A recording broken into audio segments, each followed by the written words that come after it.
போகிற போக்க பார்த்தா இனிமேல் நம்ம தமிழ்நாட்டில் விடிய காலையில் 6 மணிக்கெலாம் ரோட்டில் இறங்குனீங்க அப்படின்னா கார்ப்பரேஷன் கமிஷனரும் வார்டு ஆஃபீஸரும் கையில் ஃபைலோடு நின்று குப்பையை க்ளீன் பண்ண சொல்லிட்டு இருப்பாங்க போல. என்னங்க நடக்குது தமிழ்நாட்டில்? ஆமாங்க, தாவேக ஆட்சியோட முதலமைச்சர் விஜய் அவர்கள் தமிழகத்தோட மாநகராட்சிகள் மற்றும் நகராட்சிகளுக்கு ஒரு பயங்கரமான அதிரடியான 6 மாத கெடு விதிச்சிருக்காரு. அடுத்த 6 மாதத்துக்குள்ள நம்ம ஊரெல்லாம் லண்டன் சிங்கப்பூர் ரேஞ்சுக்கு சர்வதேச தரத்தில் மாறணும், இல்லைனா ஆஃபீஸஸ் மேலே ஆக்ஷன் கன்ஃபார்ம் அப்படின்னு செம்ம ஸ்ட்ரிக்டாக ஆர்டர் போட்டிருக்காரு. அது மட்டும் இல்லாமல் இதுவரைக்கும் இல்லாத ஒரு மிகப்பெரிய ஆச்சரியமான முடிவையும் அவர் எடுத்திருக்காரு. அது என்ன முடிவு? இந்த 6 மாசத்துல நம்ம தமிழ்நாட்டில் என்னெல்லாம் மாறப்போகுது, அதிகாரிகளுக்கு நம்ம சிஎம் விஜய் அவர்கள் போட்டிருக்கக்கூடிய அந்த அதிரடியான உத்தரவு, அந்த கண்டிஷன்ஸ் என்னென்ன, இதெல்லாம் பற்றி தான் இந்த வீடியோ டீட்டெயிலாக சொல்ல போகிறேன். ஸ்கிப் பண்ணாம கடைசி வரைக்கும் ஃபுல்லாக பாருங்க.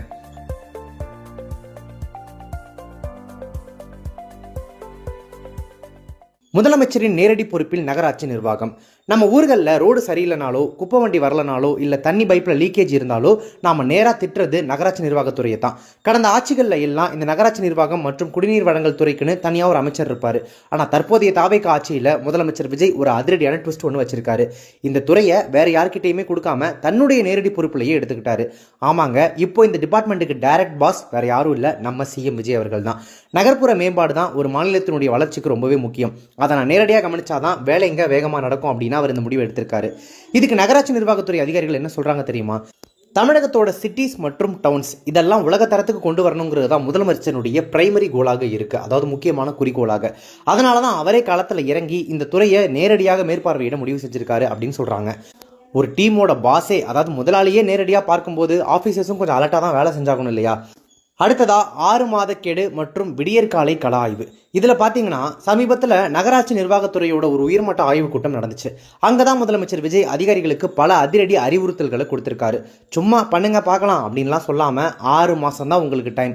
அதுக்குள்ளே தமிழ்நாட்டில் இருக்கக்கூடிய எல்லா மாநகராட்சிகள் நகராட்சிகளில் தூய்மை பணிகளை டாப் கிளாஸ் இன்டர்நேஷனல் லெவலுக்கு கொண்டு வரணும் அப்படின்னு ஒரு டார்கெட்டை ஃபிக்ஸ் பண்ணியிருக்காரு.